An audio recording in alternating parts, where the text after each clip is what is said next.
Samajwadi party के संस्थापक मुलायम सिंह यादव की जयंती पर समाजवादी पार्टी के बड़े नेताओं ने जो ऐलान किया उसने कांग्रेस की नींदें उड़ा दी। प्रधानमंत्री पद के लिए अब सपा ने अखिलेश यादव के नाम पर मोहर लगा दी है, यानी कि कांग्रेस के राहुल गांधी के सामने अब अखिलेश यादव भी पीएम पद की दावेदारी में खुद को तैयार कर चुके हैं। तो क्या आने वाले दिनों में कांग्रेस और सपा के बीच की कड़वाहट और बढ़ेगी? क्या यूपी में लोकसभा चुनाव में सीट शेयरिंग पर अखिलेश यादव कांग्रेस को कांग्रेस की भावना के साथ डील करने की तैयारी में है? ये सवाल इसलिए क्योंकि समाजवादी पार्टी के संस्थापक मुलायम सिंह यादव की जयंती के मौके पर उनके पैतृक गांव सैफई में आयोजित कार्यक्रम में पार्टी के कई वरिष्ठ पदाधिकारियों ने सपा प्रमुख अखिलेश यादव को प्रधानमंत्री बनाने के लिए आगामी लोकसभा चुनाव में कड़ी मेहनत करने का आह्वान किया है।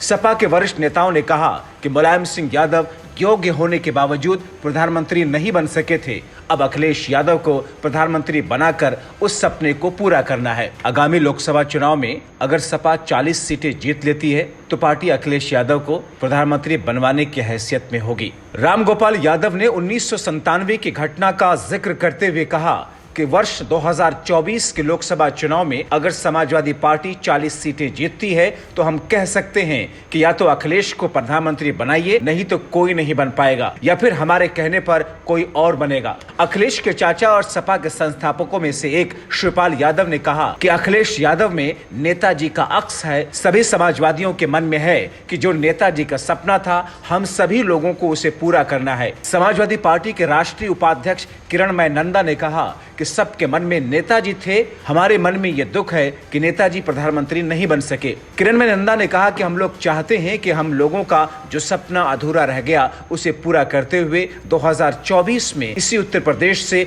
अखिलेश यादव को हम लोग भेजकर देश का प्रधानमंत्री बनाएंगे। बहरहाल ये सपा और उनके कार्यकर्ताओं के लिए सिर्फ उत्साह बढ़ाने के लिए ही नहीं बल्कि कांग्रेस के सामने भी एक लकीर खींचने की कोशिश के रूप में देखा जा रहा है। Bureau report, TV7 Bharat.